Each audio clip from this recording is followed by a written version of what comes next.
Ken Harris's upcoming crime fiction novel, The Ballad of the Great Value Boys, from the Case Files of Steve Rockfish, number 4, drops this coming February 6, 2025, courtesy of Black Rose Writing.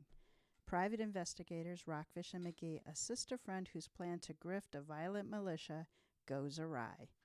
On scene, the partners uncover a devious plot by a terror cell to ignite the next insurrection. Can the partners prevent the domestic terrorists from running out the clock on America's democracy? Check out The Ballad of the Great Value Boys by Ken Harris.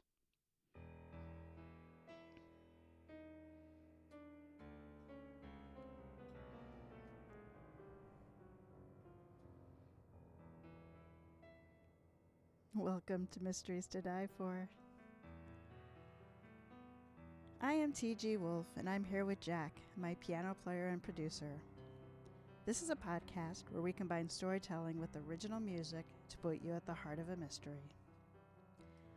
All stories are structured to challenge you to beat the detective to the solution.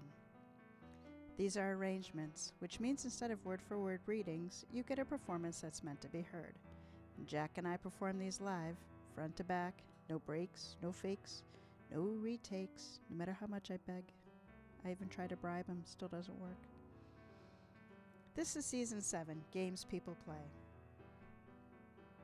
Games are about competition conducted according to rules with participants working toward a goal. Games are a part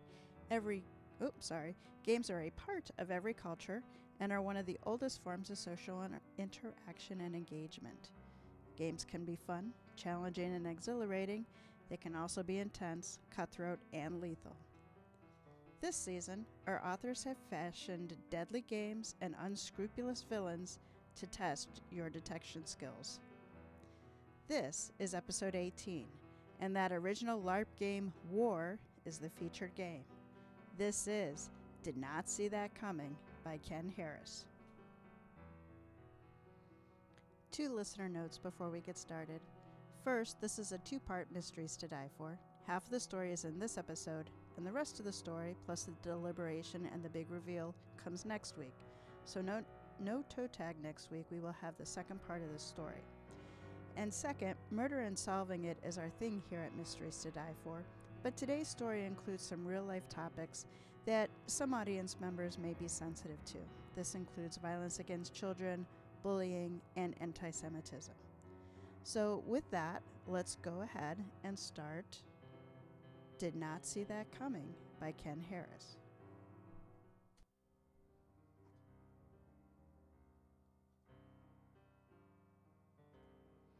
Casualties of War, 1976.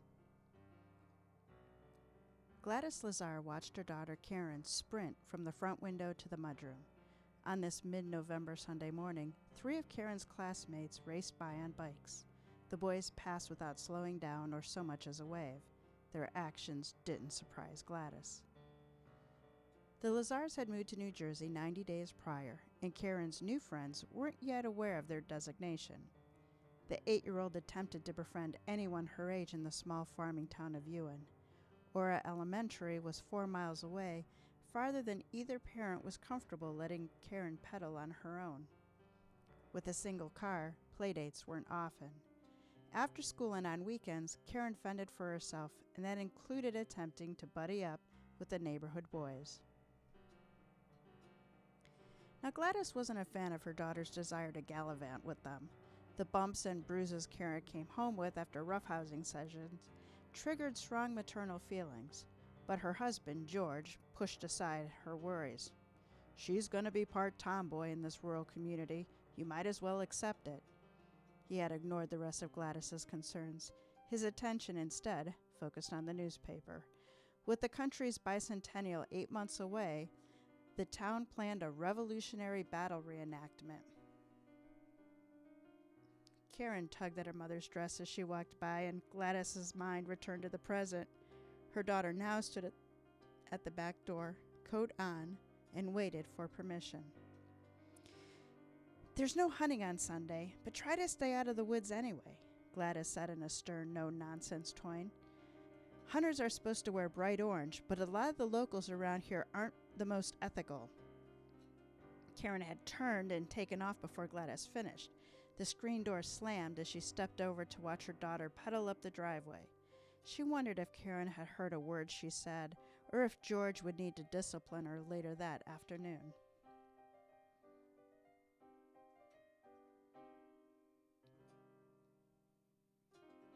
Mikey watched as Karen coasted down the dirt road and came to a stop. He smiled widely, but on the inside. She hopped off the banana seat, put down the kickstand, and stared at the group of 3 boys standing high atop a dirt mound. They looked down, too, with apparent disappointment. The small hill came from the excavated foundation for a home under construction. "Holy crap! Who invited creepy Karen?" Scott asked, loud enough for her to hear. He picked up a dirt bomb and threw it. Their cluster landed to Karen's left, evaporating against her bike's rear spokes. "Cut it out, Scott," Mikey replied. He regretted his words. "Mikey's in love," Tommy said. He shoved Mikey's shoulder, and the smaller boy teetered on the edge of the mound. "You want us to leave you two alone? Creepy and Mikey sitting in a tree." Scott and Tommy were 2 years older and school bullies. Mikey tagged along because any of the other boys within a bike ride of his house were in middle school or high school. The hint of camaraderie he felt with Scott and Tommy trumped the teasing and increased bruising on his body. Mikey looked down at his school year crush. They sat on the opposite side of Miss Kane's 3rd grade class, and, come tomorrow, Karen would be on the playground with the girls again. He'd be the furthest thing from her thoughts. Today was his chance. He tried to will her up the mound. "What you guys doing?" Karen asked. Her voice made Mikey's stomach flip. Anxiety, he would learn many years later. Gonna play Army? There's a Soviet base in the woods on the other side of the creek. We're gonna take it and run those commies back to Moscow." "Yeah, freaking commies," Scott said. "You want to be the enemy?" He waved a stick, which had served as his M16 in past battles. "No way. I rooted for Bruce Jenner to win gold," Karen said. "I'll fight for the USA." She stepped closer to the mound, and Mikey considered sliding down to stand alongside her. "Maybe we can just leave these two and go off on our own." "Okay, soldier, here's your orders," Scott said, standing up. He pointed straight towards the woods. "Scout ahead, assess the enemy, and wait at the big fallen cedar tree. Stay out of sight. We'll catch up and begin the big assault." Karen looked where Scott pointed. "My mom warned me about staying out of the woods. Hunters." "Scaredy cat," Tommy said. "It's Sunday. Ain't no one out there." "Cut it out, Tommy," Mikey said. "Don't you stick up for her, dickhead," Scott said. "She wants to play. Scout ahead or go home. Your call, creepy." Mike had enough. He puffed out his chest and stepped around Tommy to get in Scott's face. The best laid plans often go awry, and a forearm to the chest sent him tumbling down the backside of the mound. Laughter filled his ears, and loose dirt his eyes. By the time Mikey could see again, he stumbled around to the front. Where'd she go? Her bike stood unattended. He turned and spotted her head bobbing above the tall weeds as she moved through the field. The older boys doubled over with laughter and pointed towards the path that led into the woods. "I'll go with you. Wait up," Mikey shouted, but to no avail. Karen, eager to please, was out of sight. "That'll keep her busy," Scott said. "We should ride down to the general store and get some Swedish fish or a powerhouse. I've got 35 cents. "You can't let her go by herself," Mikey said. "She's the new kid and probably already lost." "Not our problem. If you're so concerned, go find and rescue the princess," Tommy said. "We've got better things to do than play with a girl." "Loser," Scott said. "Run off and play Barbies, baby." Mikey ignored Scott's parting shot.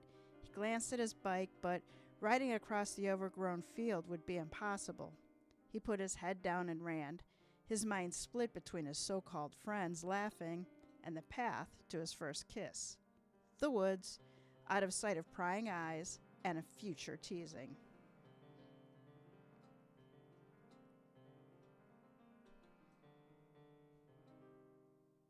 Bang! 5 years later, and a half a mile away from Mikey under the woods, the .30-06 recoil slammed the rifle back into Vern Jacoby's shoulder. He winced. "Motherfuck, summa bitch, I got you." He slung the rifle across his back and raced down from the deer stand.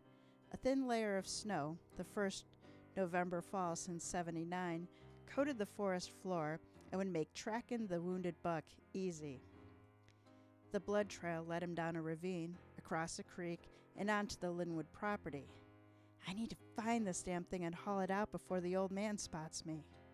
Vern drudged forward, huffing and puffing, not believing the buck could have gotten much farther with the amount of blood spilt. 100 yards across the creek, Vern spotted a half-built, deteriorating log cabin in the distance. The logs were waist-high, and if he wasn't in a rush, it would have been a perfect spot to sit and catch his wind. Ain't no spring chicken. 40 is the new 95. He could hear his wife nagging, warning of a weakened heart and that no venison steak was worth eating alone. He elected to rest at the structure before locating and hiking the buck off the Linwood's property. Vern reached the structure and welcomed the breather. Maybe I should listen to her more. He leaned the rifle against the half wall and sat.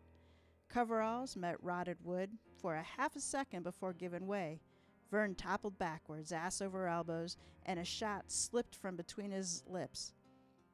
A second later, his head bounced off the frozen ground and black enveloped everything. When he came to, there was no recollection of falling. The last he remembered was following the blood trail. His eyes focused on the clouds and treetops. His head throbbed and his back ached, but his extremities moved on command. Instinct told him to get moving. This little nap put him behind schedule. He gently rolled to his side. All good so far, nothing seems broken. As his head rotated and caught up to his shoulders, the cold, familiar, and very dead eyes of Karen Lazar stared back.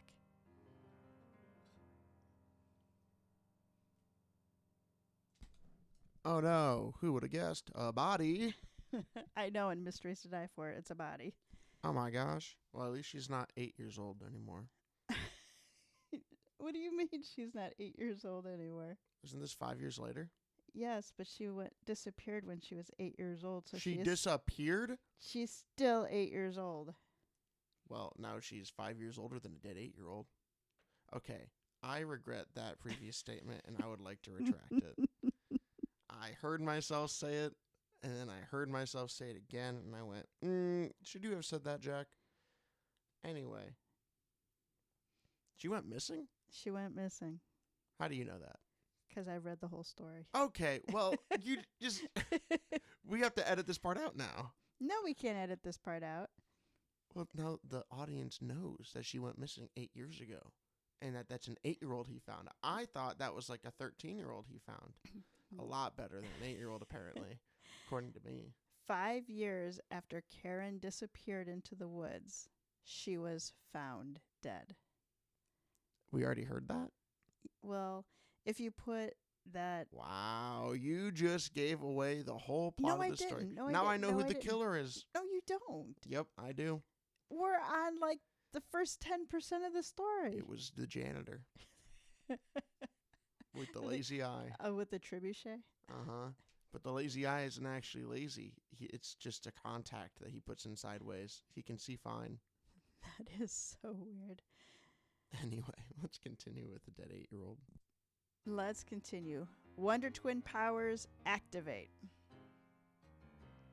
Steve Rockfish, private investigator and reluctant reality show star, stood up, pulled a flask from his sports coat, and waved it half-heartedly at those who remained in the conference hall. His left hand ached from hours of signing headshots of him and his partner, Johnny McGee. His throat was sore from answering the question about Johnny's absence from the 3rd Annual Women's Investigator and Crime Conference. Conference participation was Johnny's idea. Rockfish supported her on one condition: he'd have nothing to do with it.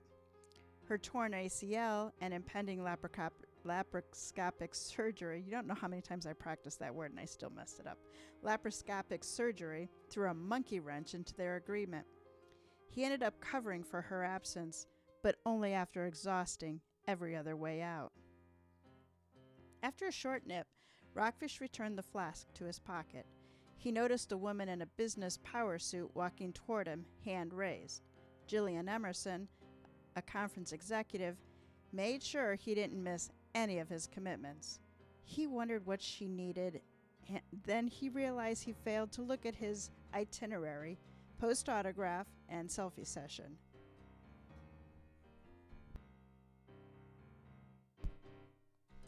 Rockfish said a silent prayer.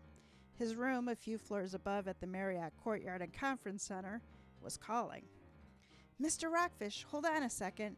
We've got one more very important item for this evening. He stepped out from behind the table and held up his own hand. Does it include dinner? Because I'm famished and parched, if you know what I mean. Rockfish raised an imaginary rocks glass to his lips and then repeated the motion, twice. Are you a mind reader? Jillian said. She handed him a slip of paper. The last-minute Sharpie edit stood out. Win dinner with Johnny McGee, Steve Rockfish contest.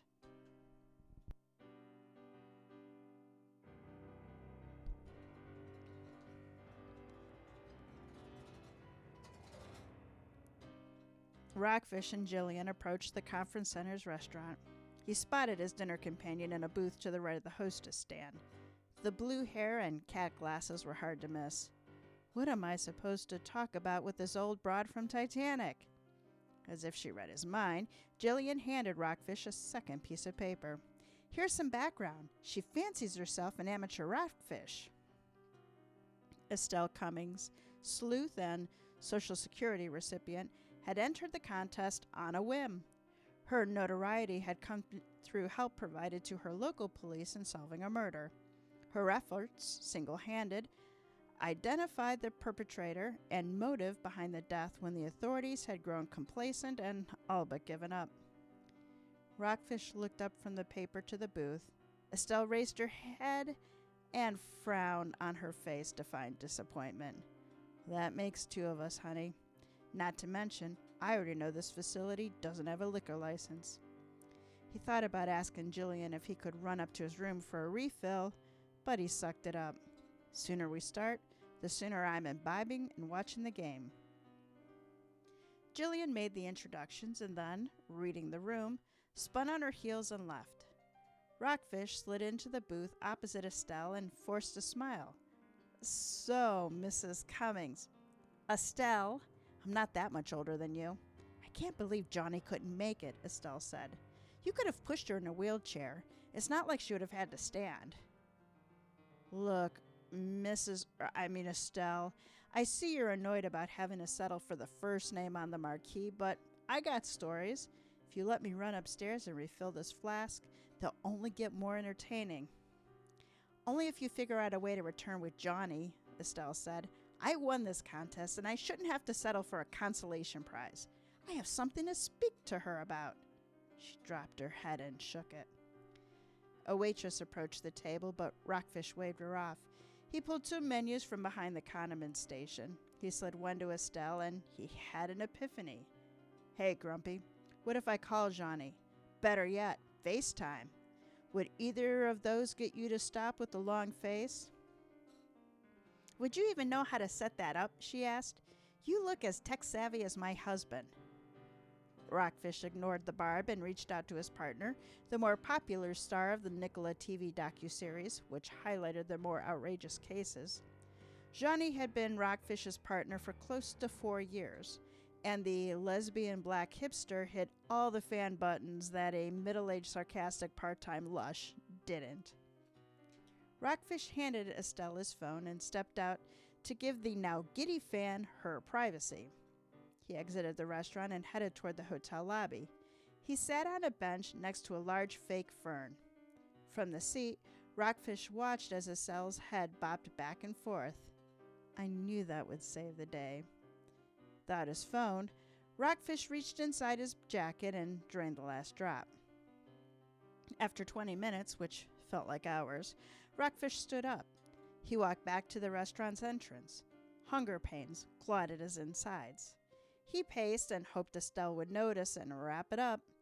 Despite making eye contact twice, she remained on the call.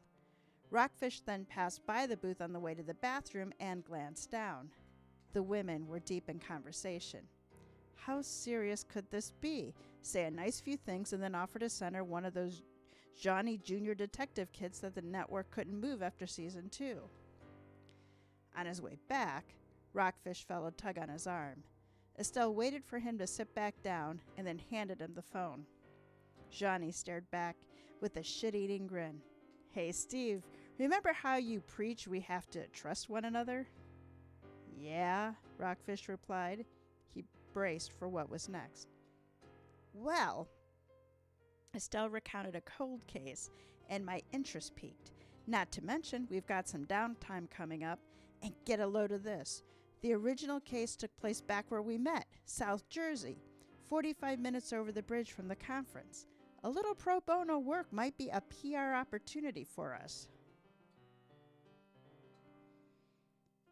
Rockfish held his tongue for most of dinner. Now turned business pitch meeting. He leaned the phone against the condiment station so Johnny could stay on the call. He wanted Johnny to take part as if she were present. After all, helping Grandma Columbo with their free time was her idea. Maybe Estelle wouldn't be so miserable to be stuck with him. I know, I'm a prize. A year-long supply of rice and roni. Over the meal, Estelle guided the partners through the unsolved murder of Karen Lazar. The cold case dated back to 1976, when an 8-year-old donned her imaginary helmet and rifle and then ran into the woods to play Army. The investigation took a left turn 5 years later when a hunter found her body. She never came home that day. When questioned, one boy who followed her into the woods swore he never caught up, Estelle said. Claimed Karen was sent ahead to scout a Russian base. The same boy said he couldn't find her and returned home to do chores before he'd get in trouble.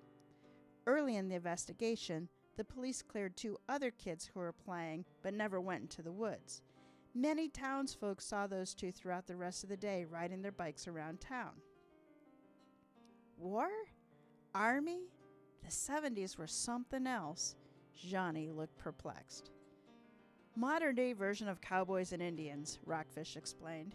He also knew the boys were a red herring, and with Estelle's words, it sounded as if the police did too. No kid under 10 is going to hide a body for 5 years and keep it pristine. If she had fought off one of the other kids and something terrible happened, someone would have found her the next day buried under a pile of branches and leaves. So that sticks us with the usual suspects, Johnny said. Megan's Law didn't exist back then, but I'm sure the cops had index cards with go-to names, Rockfish said. I wish I knew more, Estelle said, but they've placed the case in a pending inactive status. No one's working on it. I filed a public information request and never heard back. Calls to the police went unanswered. The same for emails. Now the million-dollar question, why the interest, Rockfish said, his tone blunt and to the point. My husband's a terrible joker, Estelle said with a silent laugh. You have my attention, Johnny said. Estelle described how in the days following her local notoriety, her husband, Arthur, thought it hysterical to purchase an old set of unsolved mystery trading cards off of eBay. While he thought the gift a riot, she dove in headfirst as he puked, thanks to the decades-old chewing gum. One card highlighted Karen Lazar's case. Estelle noticed the abduction took place just across the Delaware River in the rural town of Ewan. Her interest raised, she activated her amateur sleuthing, but quickly hit dead ends in all directions. And when I won the contest, I figured I'd shoot my shot with someone who might be better at circumventing roadblocks than me. Johnny's face blushed. We know someone near Ewan. Pretty prominent, too. Ned, Rockfish said, already knowing the answer. The constituents had recently re-elected Ned Hasty as Elk Township Chief of Police. He had also played an integral part in the investigation that brought Rockfish and Johnny together. That's him, Johnny said with a nod. I remember that name from the Pine Barren Stratagem, Estelle said. The first season of your show. I'll call him, Johnny said. See what I can learn regarding what's going on. I'll save you the cell minutes. They stowed away the file and any physical evidence in their evidence vault, covered by 40-plus years of dust and crud, Rockfish said. His raised eyebrows told the other two he was serious about his assumptions. With the mention of Hasty and insight into the original case, Rockfish wanted to wrap up the hearsay and contractually obligated portion of his evening. Miss Jamison waited upstairs. I think we've covered all we can for the night. He yawned and stretched his arms. That's his go-to signal, Johnny said. But seriously, a few more minutes, Steve.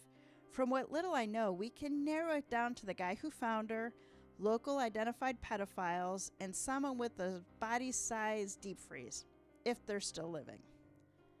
Can't focus on the freezer angle, Rockfish said. My only visit to Ewan was 3 years ago. I remember that part of the show, too, Estelle interjected. Rockfish pursed his lips and gave Estelle a slight nod. Anyway, it's rural as all fuck out there. Excuse my French. Hunters need storage spaces for deer, pheasants, and duck. I doubt Sears maintains a list of deep freezers sold from 1970 to 1981. What about their parents? Are they still alive? Johnny asked. Yes, Estelle answered immediately. They're at a retirement facility that might also ring a bell. Pittman Manor? Rockfish shared a grin with Johnny. Another blast from the past. Estelle and I can make plans to drive out there tomorrow. I don't have any headshots to sign for disappointed Johnny fans until afternoon.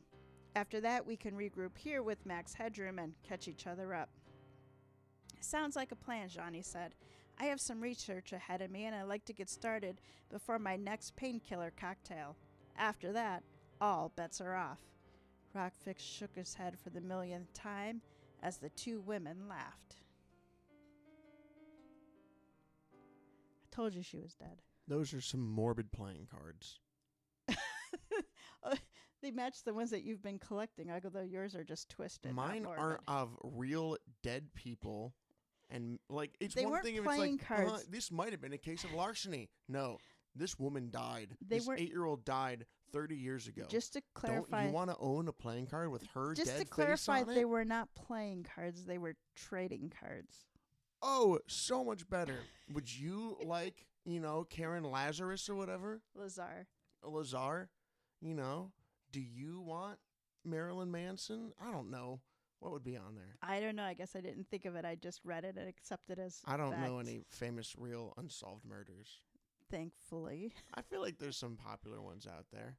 Who are some dead guys? Like, we know Jay Sebring and him died from Marilyn Manson's, Goonies. I don't know. I'm not good with names. I can, picture faces, but as soon as I go to say the person's name, it just flies out of my head. There are theories. Like, there's this one dude. Okay, wait. I won't get distracted. Okay. He's a Spanish singer. Mexican, I believe. He got a note right before one of his final performances, and he was sweating throughout the entire performance. Great guy. Next day, they found him dead. They're pretty sure that the note was from the cartel. That's what I know. But they don't know if he did it or not. Maybe the police do know, and they were paid not to say. The point is that why are there people printing off playing cards with Karen's face on it? Her poor parents. Yeah, her poor parents.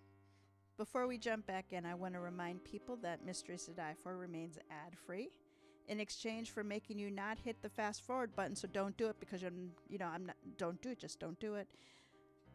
Support our authors by checking out their backlist and picking up a title. This week and next week is Ken Harris. His Rockfish and McGee series is a gotta read for anyone who loves smart-ass private eyes. Ken is on X and Instagram too, so you can find him and tell him if you figured out this mystery. With that, we are into dementia, death, and dead ends. Tupac. That's a guy whose killer we don't know. Except they think it's just one guy. They're pretty sure they figured it out. They just need him to admit to it. Tupac and Big E, right? Yeah, them. All right, sorry.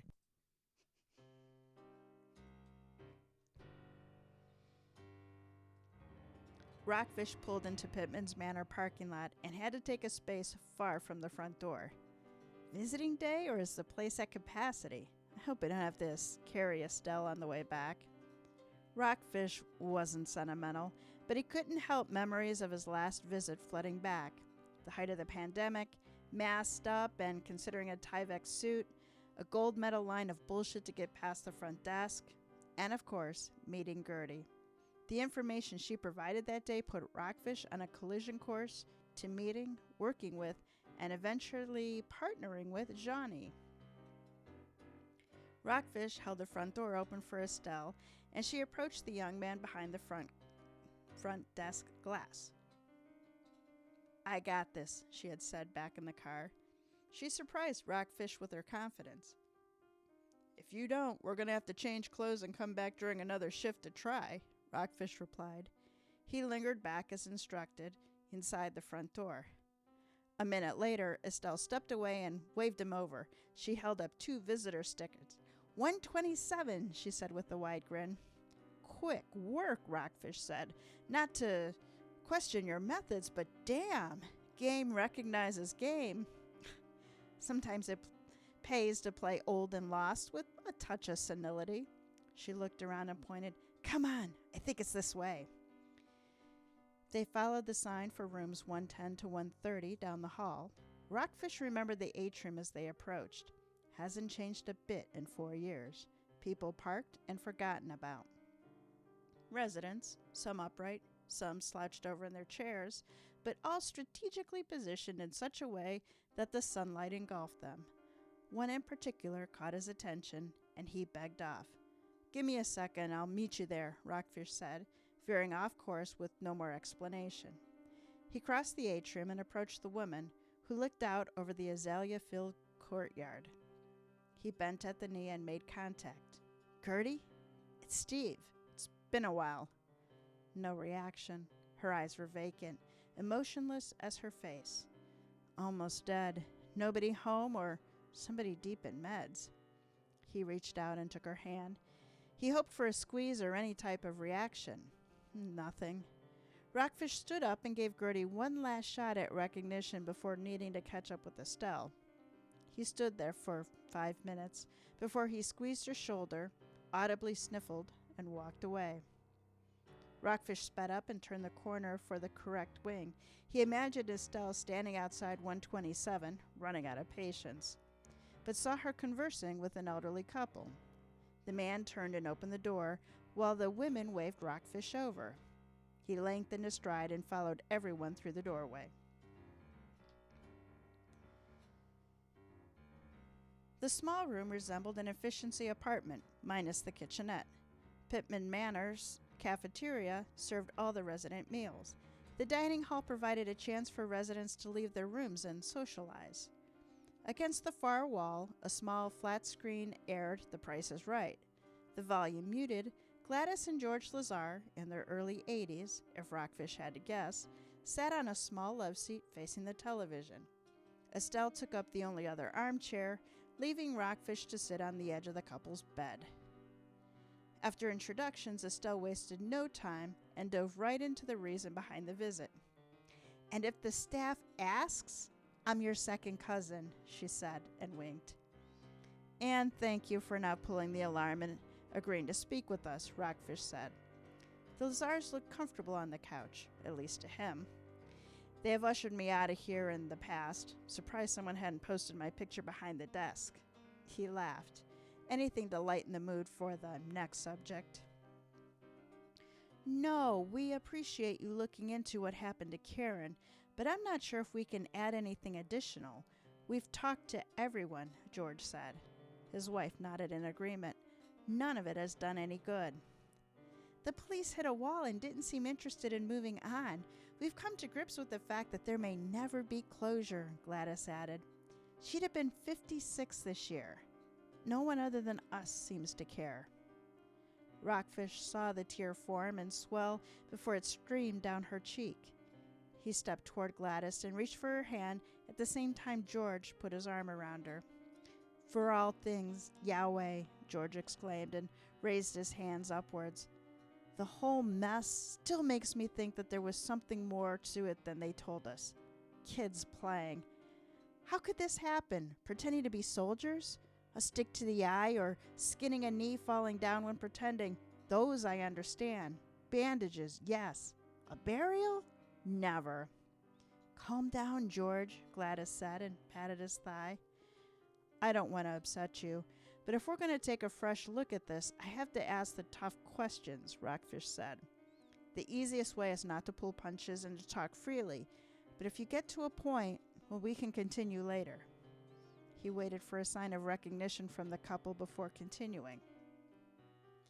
"Do you have anything the local police might have shared with you through the years? Substantive information like copies of reports, tips received, photos, even the autopsy report?" Gladys dropped her head.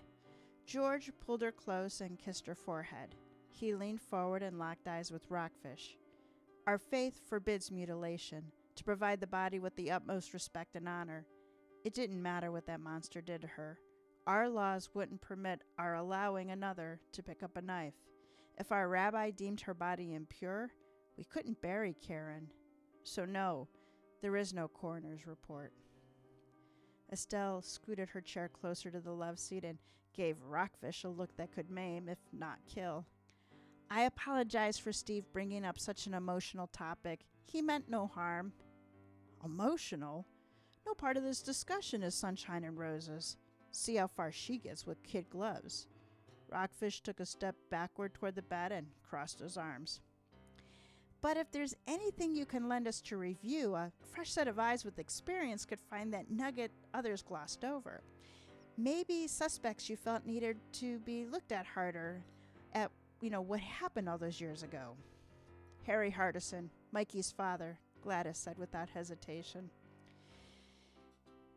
"Just as his son had a crush on Karen, I believe the father had a perpetual hard-on for my wife," George said. "Excuse the language." He closed his eyes and gave his head a shake. "I never did like that family. The son was the last to see my Karen, no matter what that brat told the authorities. I never believed his story. All an excuse to get our Karen alone. And the father was a creep I caught practically drooling over Gladys at neighborhood get-togethers. I wish I had said something to the jackass earlier." The vitriol was clear in his voice, and Rockfish made a mental note that George might have more to the story than a man lusting from afar, should he not succumb to his blood pressure before then.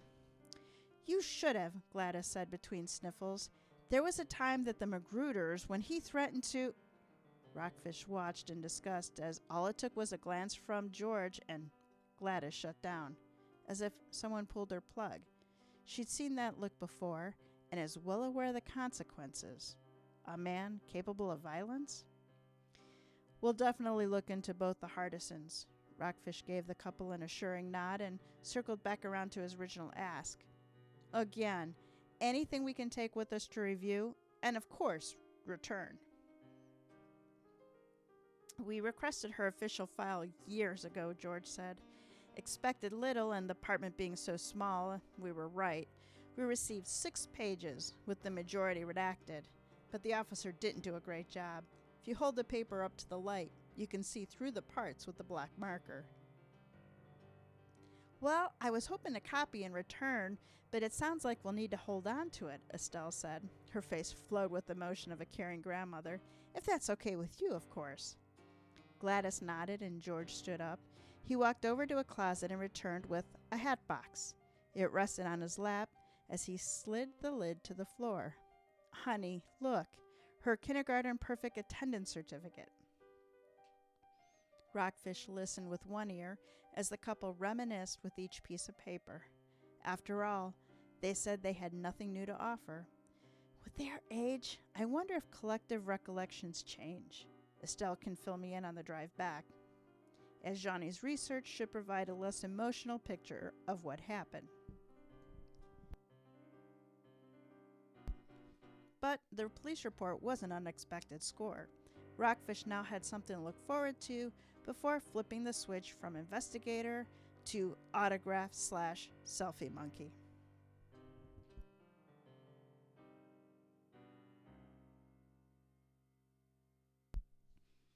I was meaning to ask, who was the lady in the atrium? Estelle's question bounced off the glass doors as they swung shut. An old friend, Rockfish said. Pun absolutely intended. Gertrude Roberts, the impetus between Johnny and I. That was Gertie? Estelle asked, impressed. From the Pine Barren Stratagem. The guilt for putting off prior visits hung heavy on Rockfish as Estelle continued the barrage of fan questions. He knew it was too late to make up for lost time. The clock slowed for no one. He tried changing the topic. Well, Johnny can walk you down memory lane. I've got to get back, he said. A lot of angry Johnny fans need to practice complaining when they hand me stuff to sign. Rockfish chirped the key fob and looked over his shoulder. His guilt and anger had left Estelle behind. She was 20 feet back and losing ground. I don't have time for this.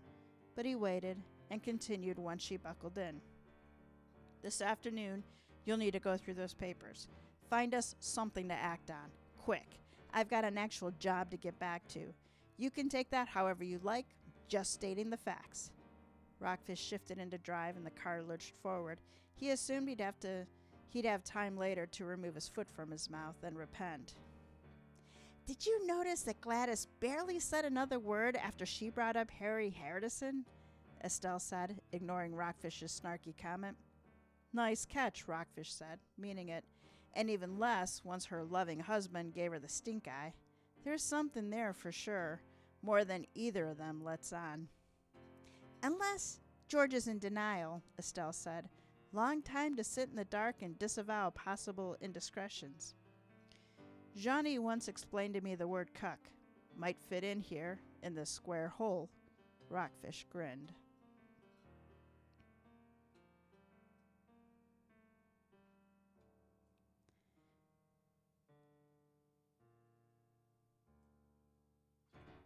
Rockfish exited the conference hall long after the Q&A session.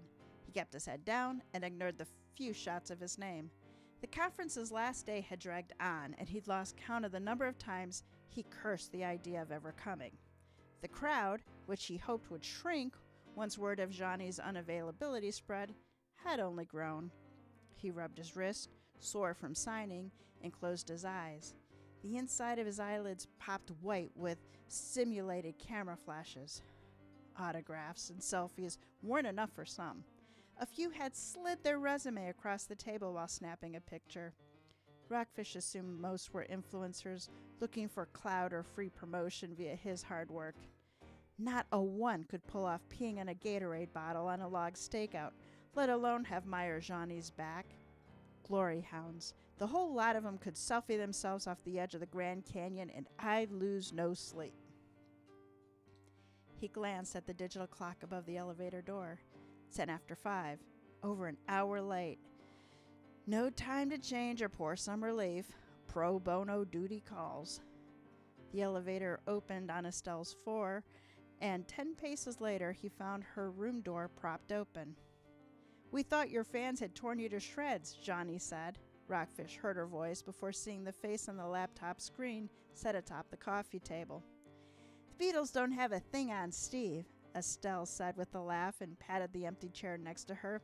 Let's get this show on the road now that the groupies have subsided. You didn't miss much so far, Johnny said.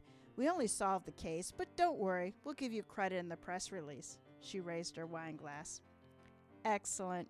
In that case, I'm going to order celebratory room service, Rockfish said with a grin.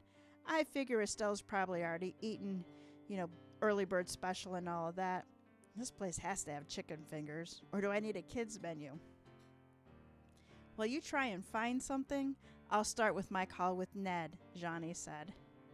Ned Hasty was happy to hear from an old friend, but had no groundbreaking leads in the case.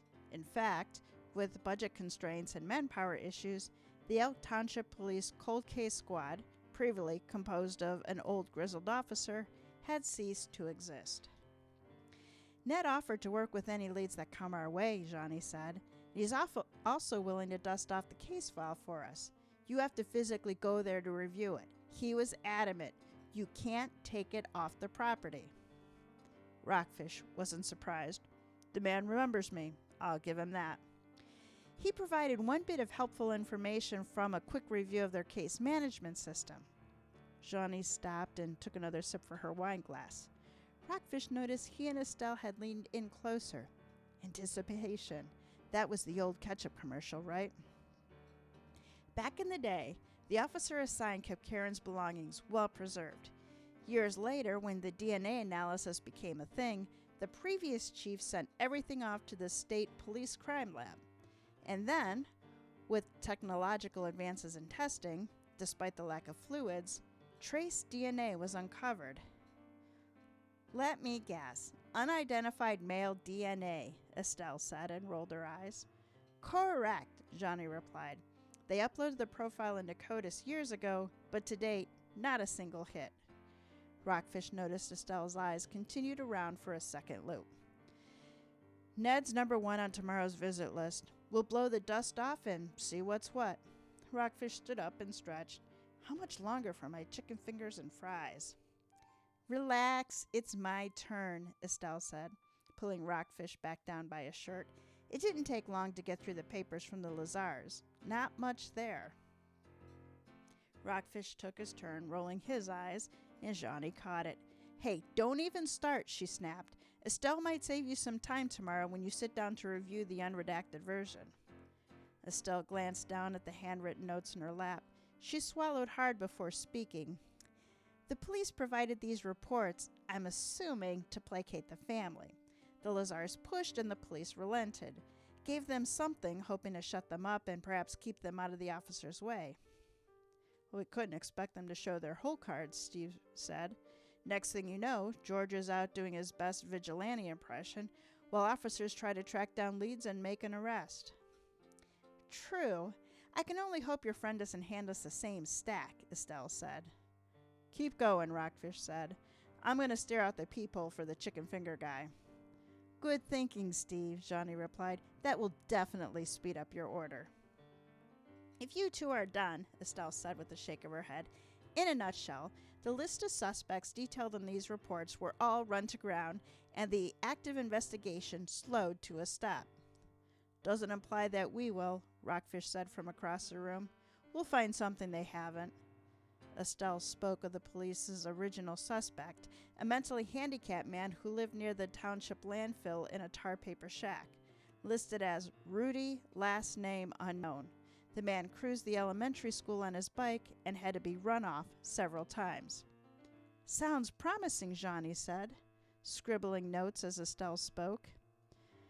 I'm betting we could identify him, determine he was lying in wait close to the supposed Russian base. He's dead, Estelle announced.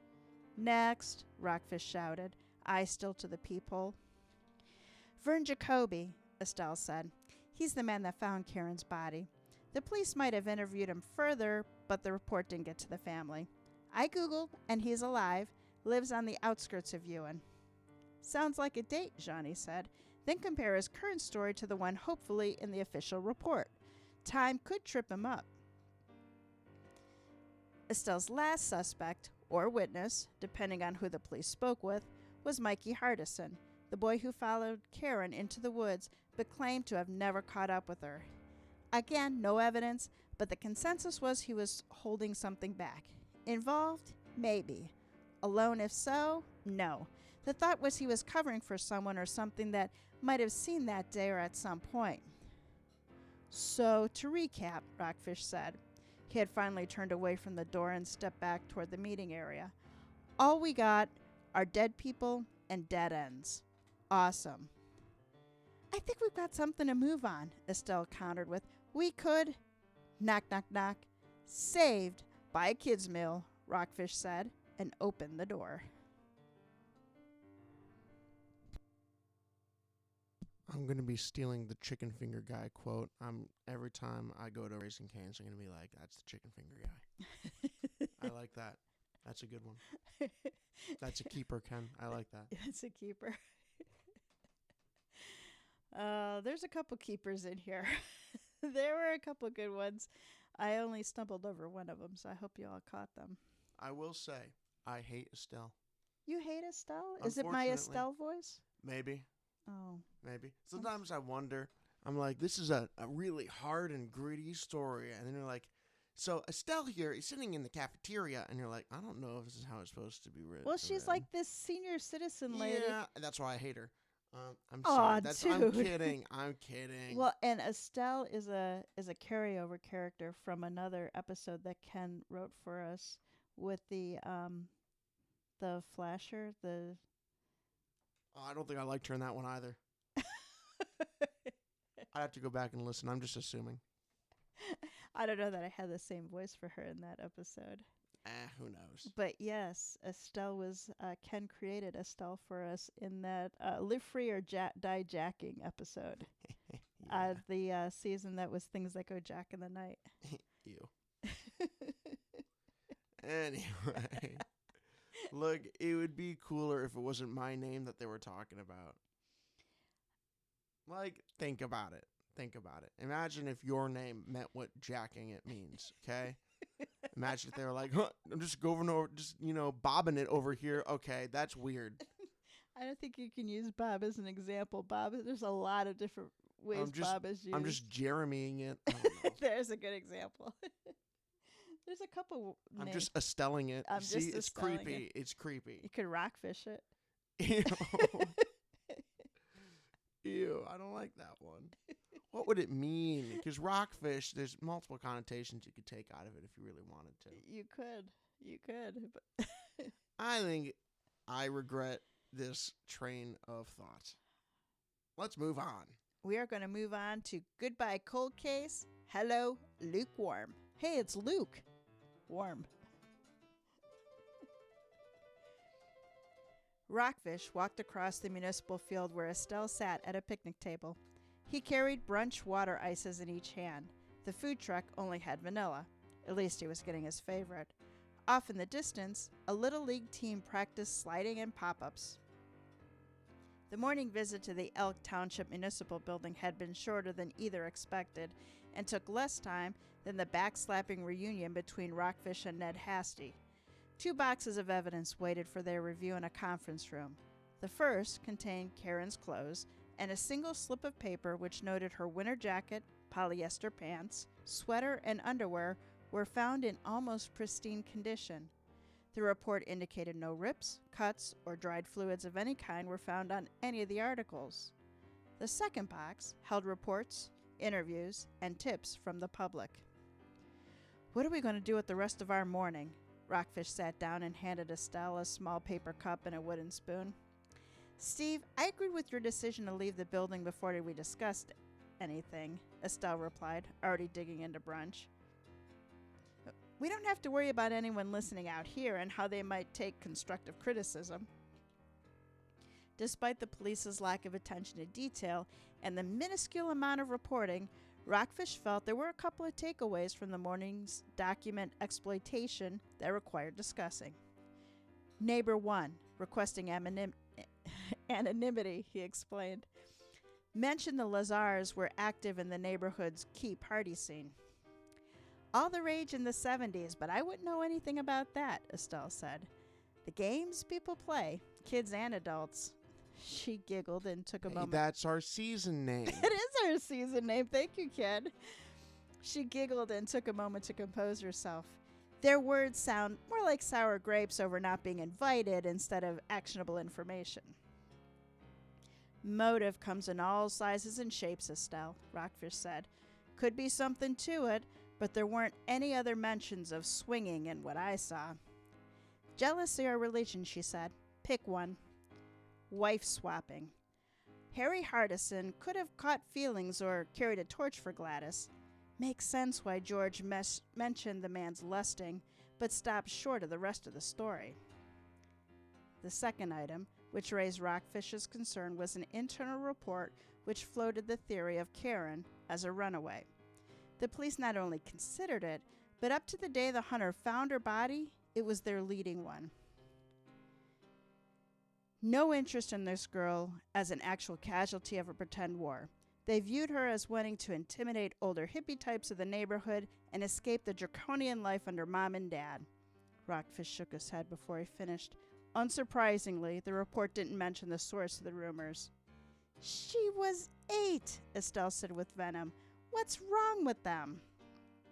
Rockfish sighed. It was 1976. The Cold War, Ford versus Carter, the country's great political divide was in its infancy, and the radical 60s hangover was in full effect. When Karen didn't show back up that evening or the next, the cops went with the easiest solution. Print a flyer, put it up around town, and move on to speeders and potheads to fill the township coffers. Well, I hope someone lost their job, Estelle said. Her lips pursed. Also, did you notice no one documented the condition of the body other than the pictures? She looked down in disgust. Her eyes caught her water ice beginning to melt. Left in the woods, dressed as if she had left home that morning. The report documented Karen's body had been found on her back, arms stretched above her head and ankles crossed. I only wish the Lazars had allowed a full examination. A coroner might have turned something up. Well, the threat of a religious discrimination lawsuit made the township's choice easy. Even back then, everyone was Sue happy, Rockfish said. Could have, would have, we can debate this forever, Estelle said. The pictures, though. The official cause of death was strangulation. Her bruising confirmed it. But all the cuts, none being defensive, like some sicko went all H.H. Holmes post-mortem. Carving with no rhyme or reason. Pure sadism. That's what I'd call it. I agree, Rockfish said, with a long sigh. The large, deep cut between her shoulder blades caught my attention, like someone stabbed her and then tried to lift her off the ground. Seiko strongman feats of strength. Maybe he came behind her with a machete. Wham! But I can't get over all those on her front of her torso and legs. Death by 1,000 cuts. Estelle shivered. I don't care if someone choked the life out of her first. She went to pretend war and came out looking like she'd fallen victim to an actual enemy. Rockfish looked across the table. Estelle had closed her eyes and interlocked her fingers. What's next? She whispered. Let's go find Vern Jacoby, and then figure out if any of the Hardisons are still around, Rockfish said. See if any stories stayed consistent over the years.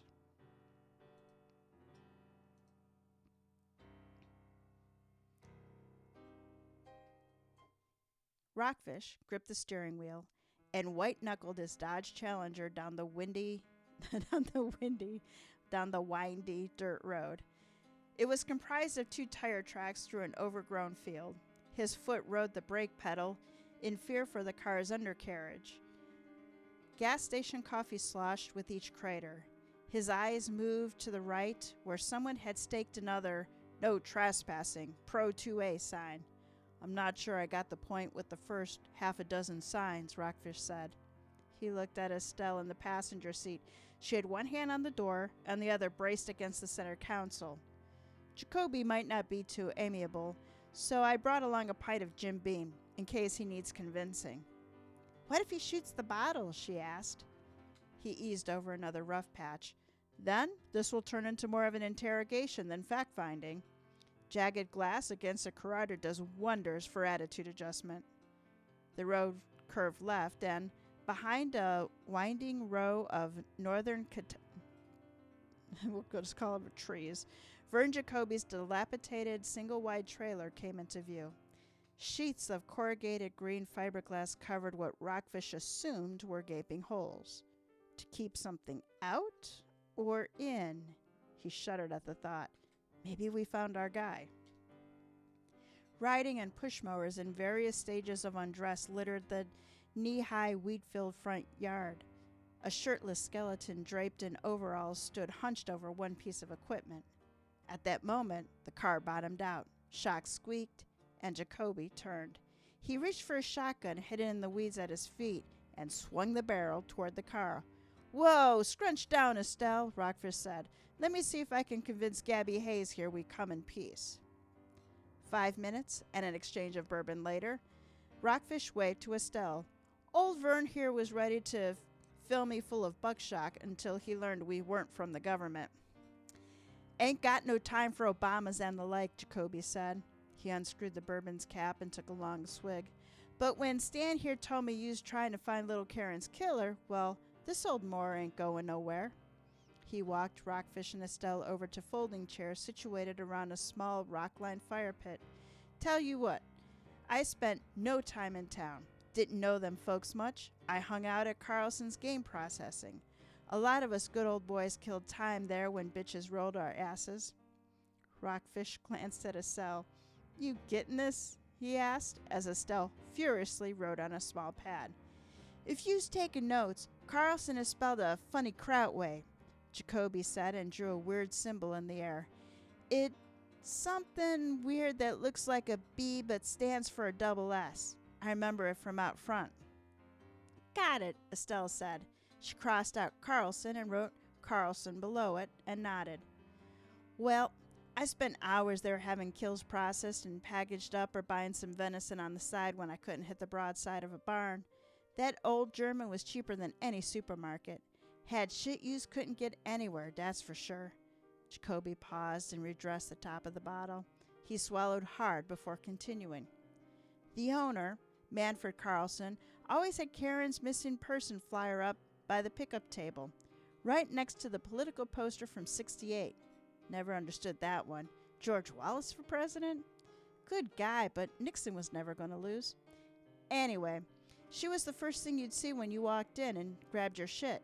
I had seen her face so many times before I actually seen it, if yous know what I mean. We do. Rockfish reached across to Estelle and Jacoby handed him the pint. Rockfish took a solidarity swig and returned it. Like I said, not much for being around town, but the game of telephone sometimes churned out long distance.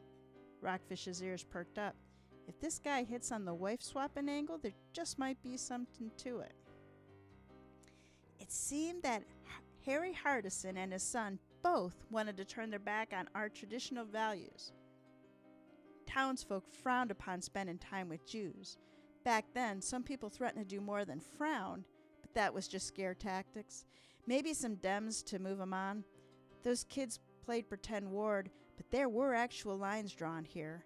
Coloreds, Jew, white. Jacoby turned his head and spit. Rockfish adjusted his head to see if Estelle's eyes were as large as his. Good, she caught it too. Jacoby's given off some strong Grand Dragon vibes. Overalls today because the sheets down at the creek getting cleaned? Not right, not wrong, just how it was, Jacoby said, as if he was reading Rockfish's mind. We weren't educated. All that mixing was frowned upon. We stayed with our own. Yous grow and learn as years pass, but there's a part deep down that you can't shake. Not much more I can say about that. Damn shame about her, though. He held out the bottle, and Rockfish shook his head. Thanks for covering all this. A long time has passed, Estelle said. Jacoby nodded. He paused and then picked back up. Come to think of it, one thing I found funny, that kid, Mitchie, Mikey, whatever, he used to do odd chores at Carlson's, swept and cleaned everywhere, but avoided the deep freezer. Shit, spent a lot of time staring hard and long in that girl's flyer. The kid gave me the creeps when he was around. Nothing odd about a youngster working, Rockfish said. Maybe he hated hand-me-downs and wanted to chip in for something hipper in style. Been there, done that. Nah, more than that. Kid seemed to want to take that kraut more than his old man. I mean, Harry had a passion for the bottle, but honestly, who doesn't? Jacoby said, followed by another long swallow. Later, I heard the kid unscrewed the cap and climbed in. Like father, like son.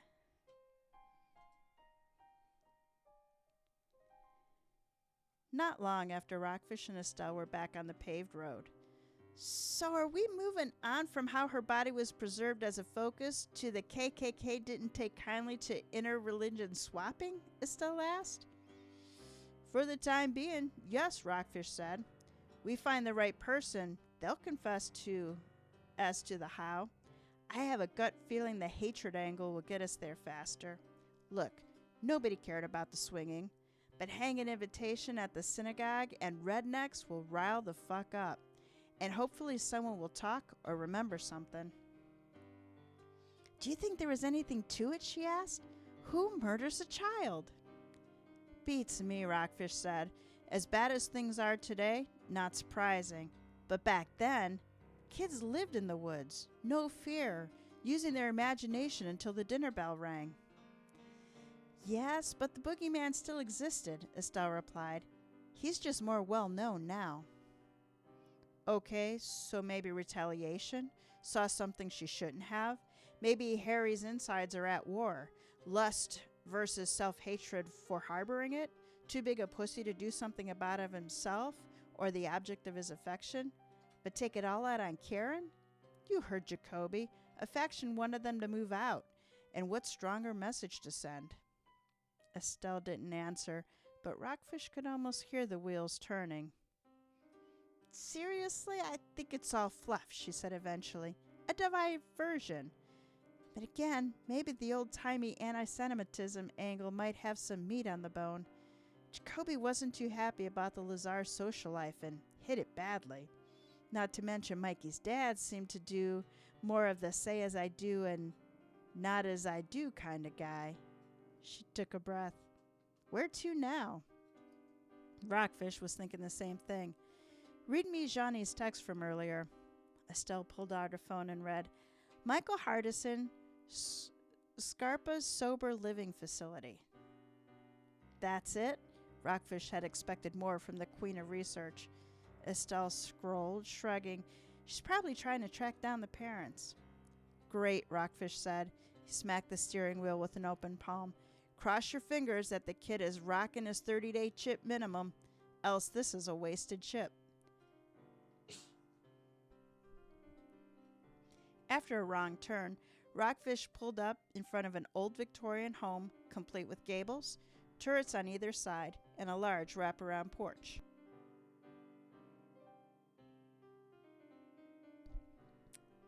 Looks more like a haunted group home, Rockfish said, and reached for the door handle. Hold on, Steve, Estelle said. I have a feeling a sad grandma might get someone to confirm he's here. Agreed, he said. I'll hang until you give me the all clear.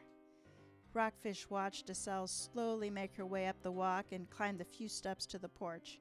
A resident, Rockfish guessed from the man's ragged appearance, sat on a rocking chair, a paperback on his lap. He held his breath as Estelle approached and hoped the resident wouldn't lash out. Booze might be the least of this guy's problems. A few headshakes later, Estelle turned and walked away. The trip back to the car was slower as she navigated the wooden steps, and Rockfish noticed the man in the chair followed her with his eyes. Estelle shrugged her shoulders and snapped her seatbelt in place. Strike one. Harrison signed himself out last week. Chair guy said we'd find him on a stool at the Liberty Bell Tavern, day or night. Late afternoon beers it is, Rockfish said with a grin. You can wait in the car for this one. In the meantime, ask Johnny to Google the shit out of the Carlson's game processing, see what comes up. If we strike out at the bar, might be worth a drive by if the place still exists.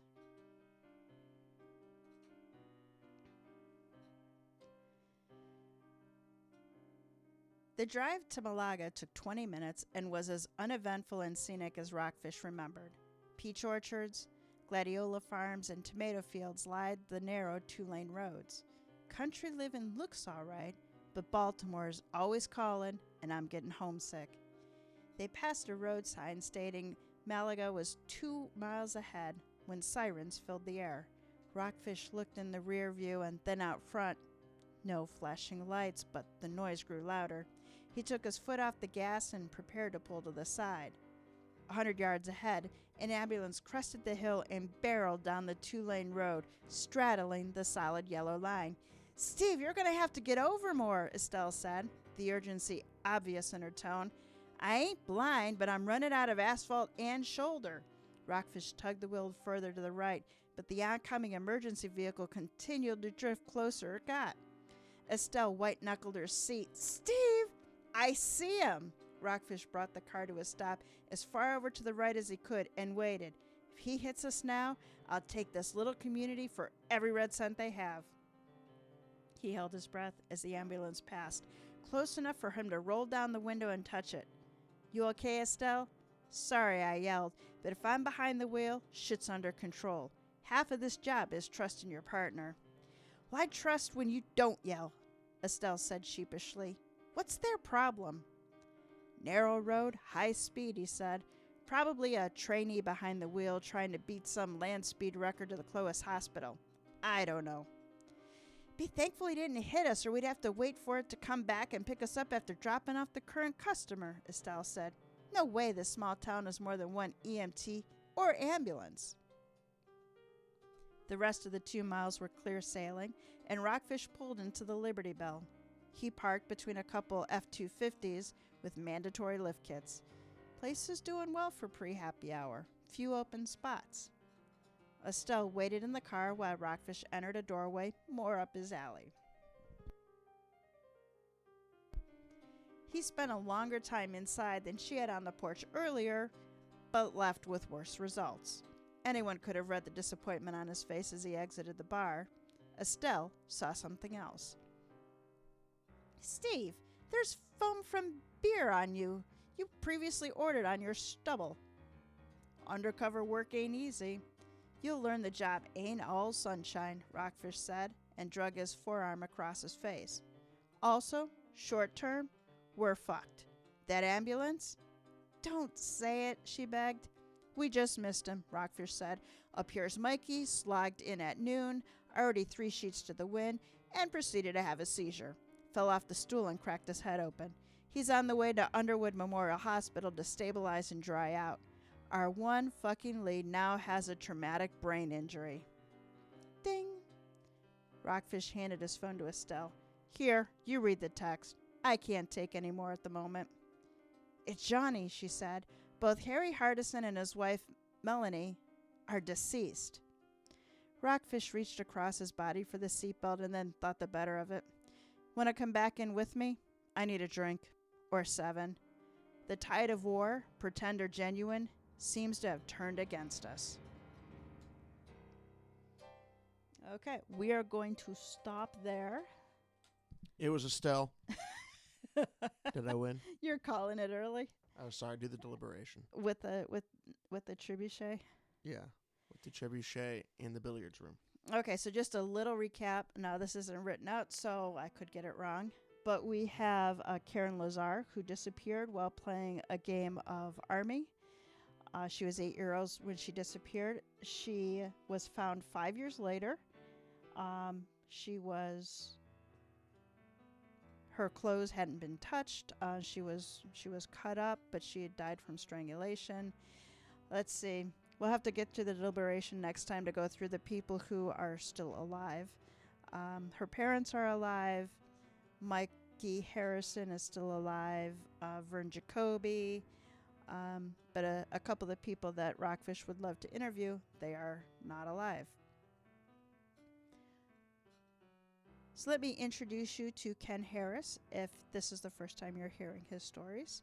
Ken retired from the FBI after 32 years as a cybersecurity executive.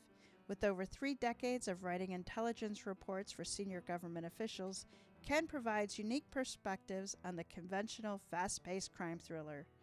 Ken previously participated in Mysteries to Die for Season 5 and 6. He is the author of From the Case Files of Steve Rockfish series. He spends his day with his wife Nicolita and their Labradors, Shady and Chalupa Batman. Evenings are spent playing walkabout mini-golf and cheering on Philadelphia sports.